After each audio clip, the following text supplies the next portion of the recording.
Hey, this is Meridith, Elliott, Powell, and we are a minute or two late this morning. That is my fault. I was having tech issues. So anyway, welcome to A Sales Logic, the show where we dive into the strategies, discuss the steps, everything that you need to know to turn this marketplace into a sales engine. Mark, what are we going to talk about today? Well, we're not going to talk about tech issues because we all have tech issues. Hey, the topic today is new customer onboarding. Now, hey, I said new customer onboarding, not new employee. This is key. We're going to talk about the do's and the don'ts of how to really make a loyal customer. Our lightning round is where we're going to talk about the top 10 ways to drive customer loyalty. I'll tell you what, you want to grow your sales. It's going to be the easiest way to do it. Hey, Jack has already joined us, and I'm glad because Jack's topic is going to be the question that we're going to talk about. Welcome, Jack Hubbard, to the show. Yeah, it is a great topic, an important topic, and I'm really glad that Jack brought it up because I don't think it's a topic we talk enough about, and it's going to be really key as we head into 2023. Now, speaking of tech issues, I am still struggling to get our video uploaded here, so I'll do a little countdown.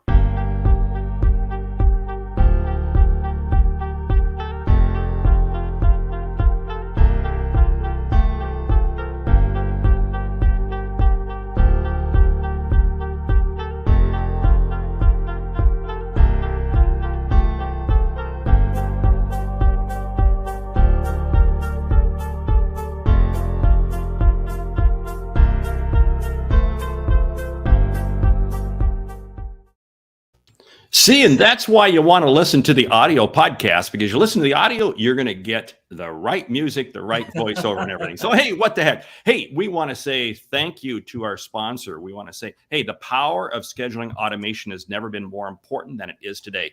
Your sales team needs a solution to easily meet with prospects at the right time, every time. With Calendly, you can turn more meetings into revenue.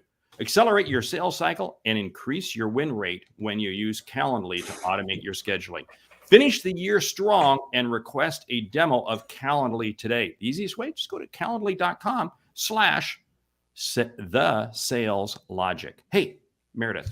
Yeah, I just switched over to Calendly about 60 days ago, and I am super happy with them. All right, we got a big show today. I think it's an important show today. Now, you know that every week we come to you, we kick off with a hot topic. We have a question from you, the audience. If you ever want to participate in this show, and we would love it, you do so through the chat, as well as sending your question to saleslogicpodcast.com. We recommend a book, and we leave with a lightning round. So, Mark, kick us off today. Well, yeah, because we are talking about new customer onboarding. Don't confuse that with employee, the do's and the don'ts. The question, well, it's not really a question. Great topic from our good friend, Jack Hubbard. Jack was great trading messages with you all week long.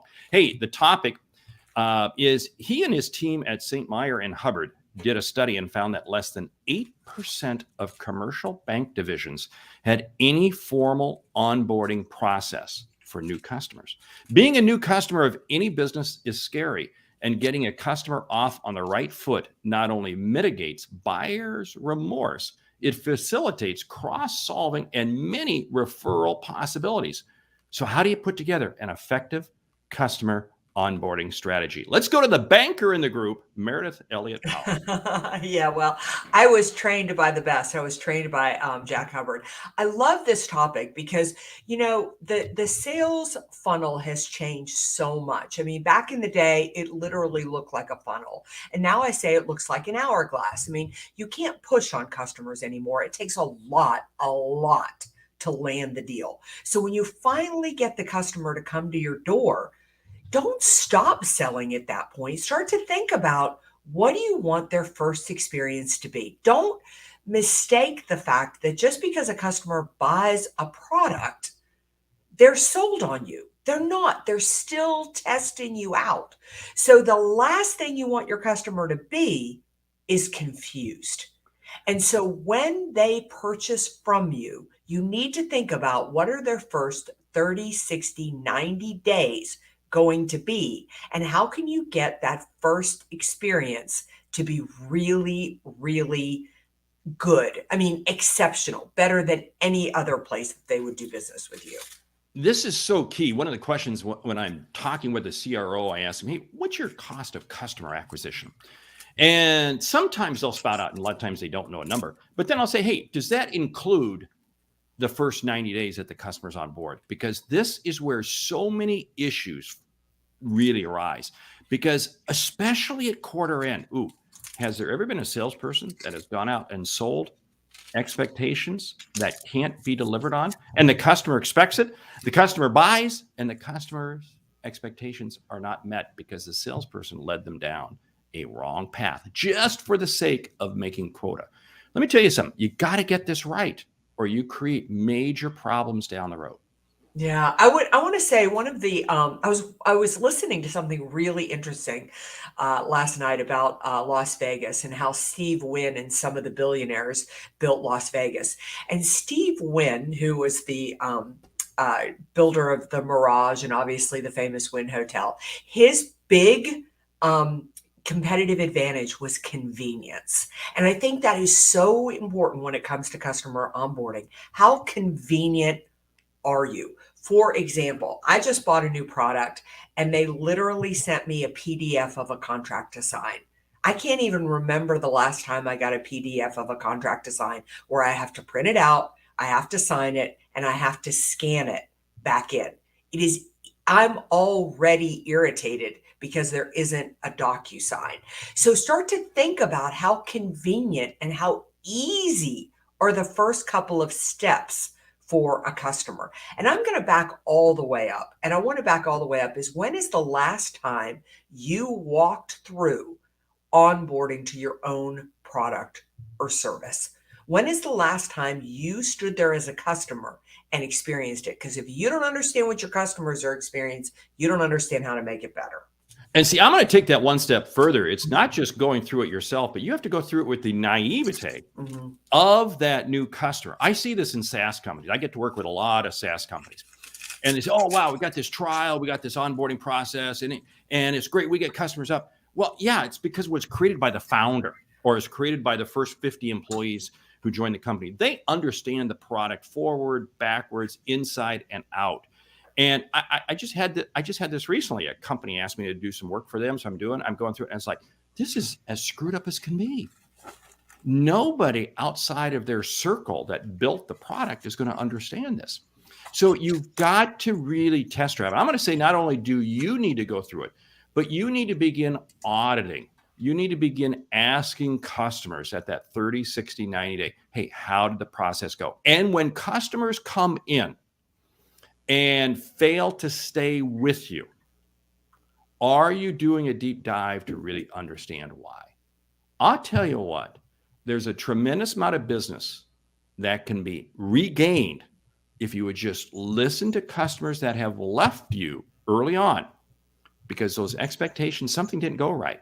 That PDF document you got, clearly the product was something that you wanted, because if it was competitive to something else, you might have said, screw it.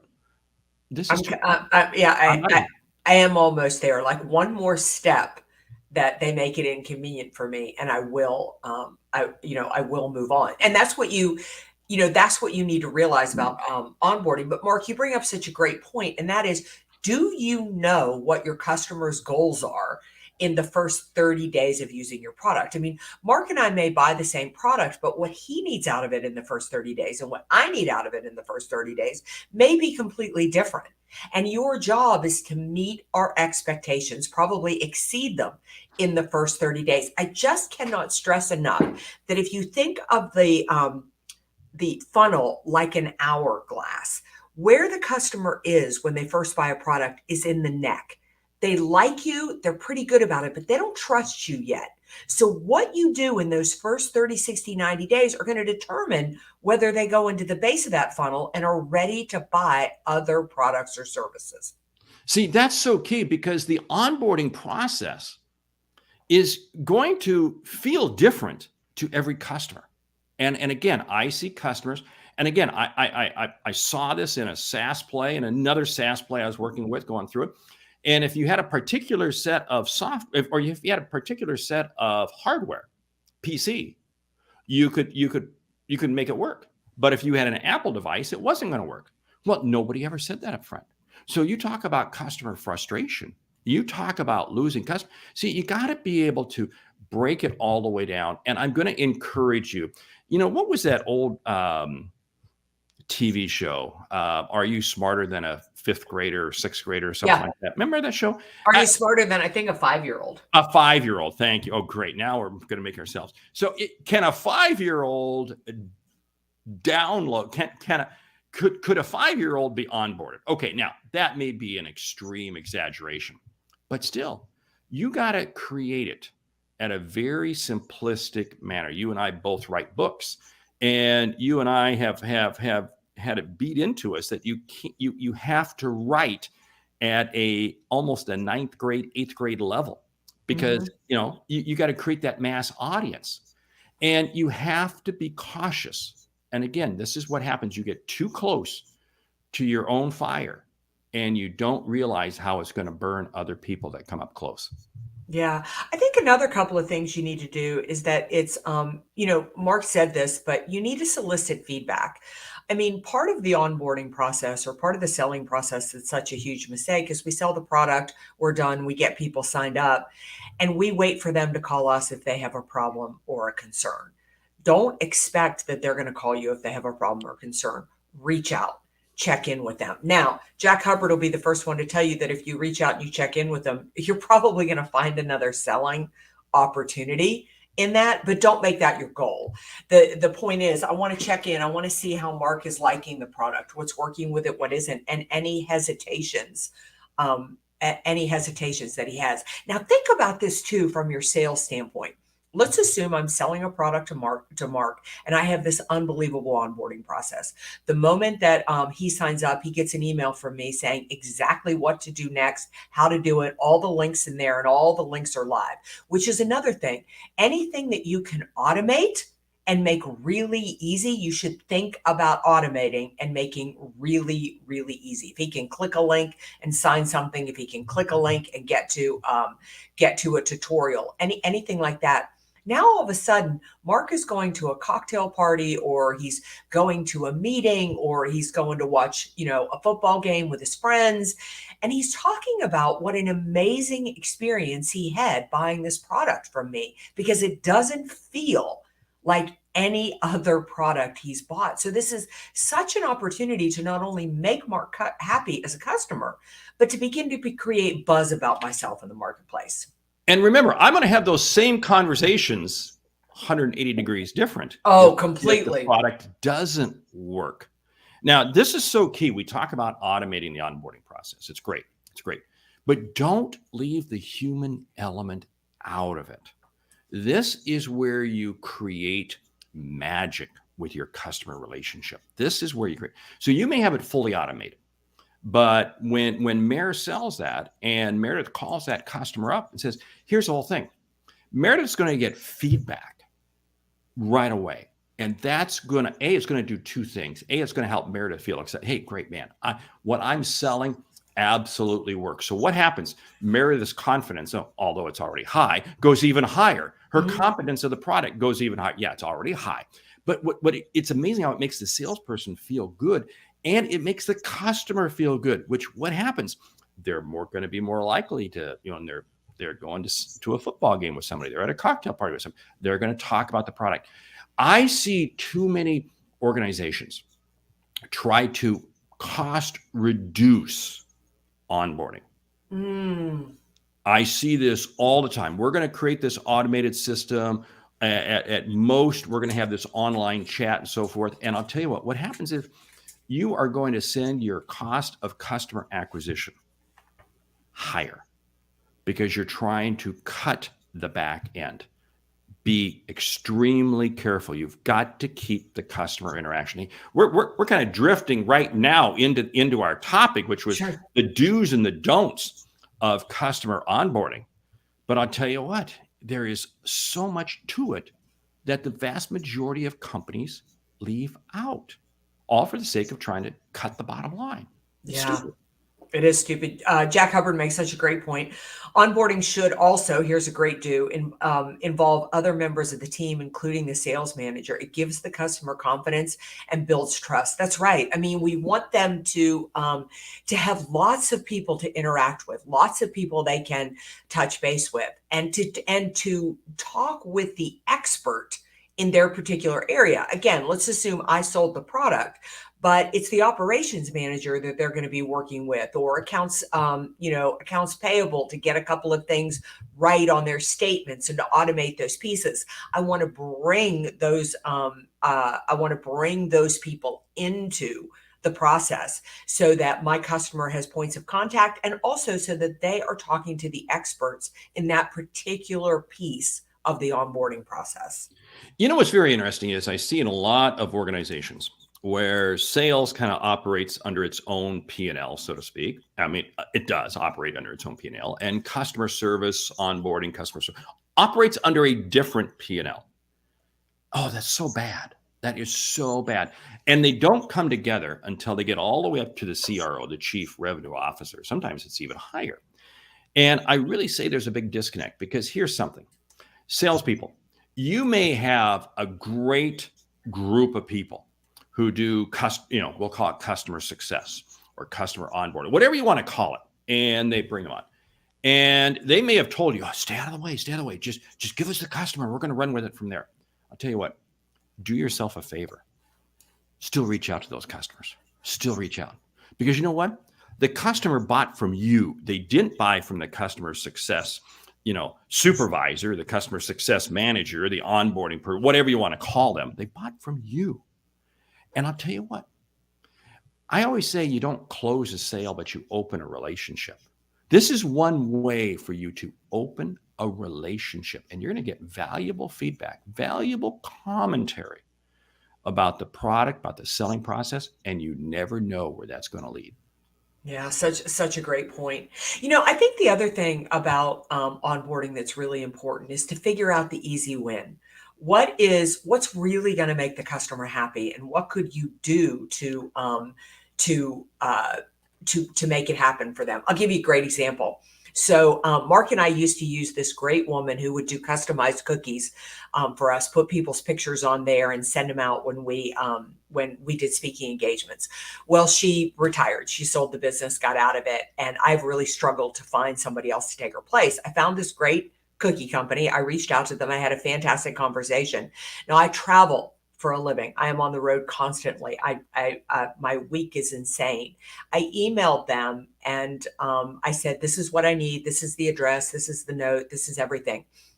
And they emailed me back needing a piece of information that is kind of irrelevant that I cannot access from the PC I travel with.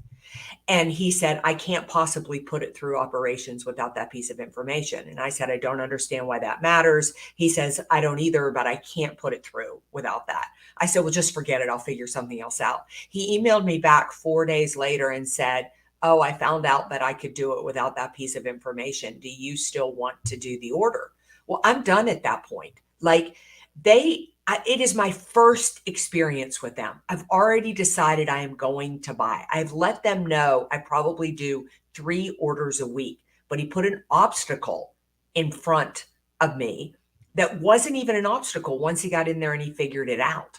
So the easy win would have been to just make that happen for me. And I would have been sold. And then I would have told my other 3 mastermind buddies, this is who you need to go to. I've got the replacement. But they didn't. And they messed up the onboarding. Now they've lost the sale, and they put me into the hands of their competitor.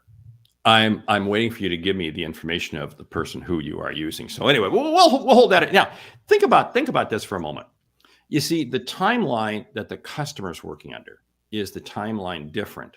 It's a different timeline than the customer success department's working under. Now, stop and think about this for a moment.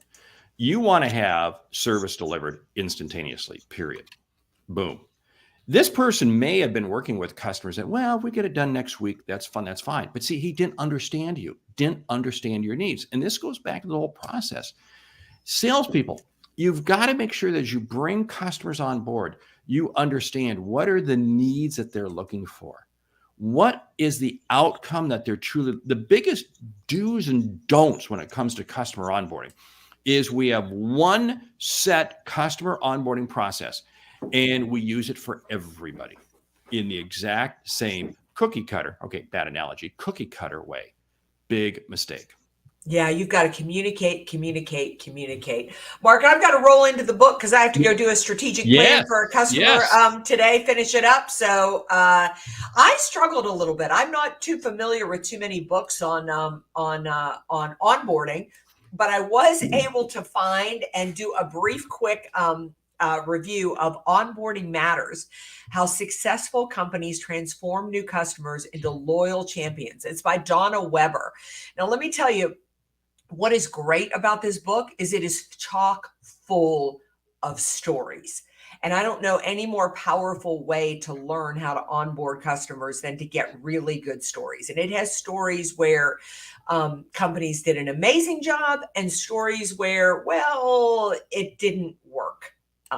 So it didn't work so well. So again, Onboarding Matters by Donna Weber. You can find it on Amazon. And it's another book I'm adding to my list. Hey, before we jump into the lightning round, let me remind you about Calendly. Accelerate your sales cycle and increase your win rate when you use Calendly to automate your scheduling. It's the tool we use. Meridith talked about it earlier in the show. We use to manage our workdays and achieve our sales goals. Okay, Meridith, do you have your hand on the easy button? Lightning round. Top 10 ways to drive customer loyalty. You're on the clock. Number 1, focus on trust building. Solve their urgent need, what matters to them the most. 2, keep the human touch in there. Regardless of how much automation there is, you've got to have a human involved. Yeah, be consistent. Make sure that if, they need to contact you or they interact with you, consistency breeds that trust, which breeds loyalty. Continuous feedback as customers go through the onboarding process. Make sure you're always getting feedback. You'll find out what's working, what's not working. And you know what? You'll probably find some cross sells, upsells, and some referrals in there. Yeah, absolutely. If you want to create customer loyalty, then you need to be proactive with customers. Don't wait for them to come to you with problems or challenges. Go to them with solutions. Don't ever assume you know how the onboarding process works. You don't know how to create customer loyalty. It's your customers. They're the ones that are going to tell you whether or not you're creating customer loyalty. Yeah, I would say follow up with them. Find ways to stay in touch with them that has nothing to do with sales or growing your company. Invest in them first. Right. Measure your sales. If year to year, you're not getting an increasing amount of sales, repeat sales from existing customers and or referrals from existing customers, then something's wrong. You're not creating enough customer loyalty. Yeah, I would say you need to be the resource in the field. You need to understand the industry better than your customers do. I'm really thinking about 2023, and if I want customers to stay loyal to me, I need to be 100% ahead of them. Right. Hey, I'll share one more, you share one more, and we'll close it down. It is all about realizing that customer loyalty comes in different forms, shapes, and sizes. Make sure that you approach, you reach, and you serve the customer the way they want to be served. Such great points. And I would say never take a customer for granted. Be grateful for them. Thank them for their business and constantly be asking if there's anything else that you could do to enhance the relationship and make sure that they know that you are grateful and glad for their business. Great. Hey, with that, we want to say a huge thank you to Calendly for helping us manage our scheduling needs and this show through automation and for their sponsorship of the Sales Logic podcast. Be sure to visit the link in our show and request a demo of Calendly today. Hey, with that, we want to say thank you for listening to Sales Logic this week. If you like what you hear, subscribe, rate, and review the show on your favorite podcast app. If something we've said has earned you a single dollar, hey, consider telling a friend about our show. It's how we grow, especially when you leave us reviews on your favorite podcast app. Hey, I'm Mark Hunter. And I'm Meredith Elliott Powell. Remember, when you sell with confidence and integrity, uncertainty suddenly becomes your competitive advantage. and the sale becomes logical. All right. We will see you right back here next week, 9 a.m. Eastern. We should be back on the regular schedule for another episode of Sales Logic. Thank you again to Jack Hubbard for an amazing topic idea. And if any of you have anything you want us to discuss, please reach out to saleslogicpodcast.com. This is where we discuss the strategies you need to be more effective in the sales market. Now, run out there, close a couple of deals, and have a great weekend.